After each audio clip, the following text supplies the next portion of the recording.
今仔日咱要探过东比利牛斯城，这是黄色世代火车，法国也咧营运上老的火车。对海拔千外公尺高峰顶空前绝后的修道院，参访一座革命性的科学建筑。到离铁轨路上近的徛街，落车。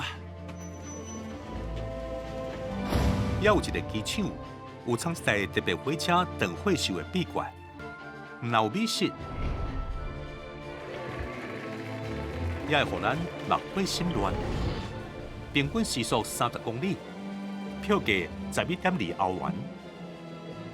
这黄色世代火车开始探过比利牛斯的精彩旅途，准备好未？全部就车！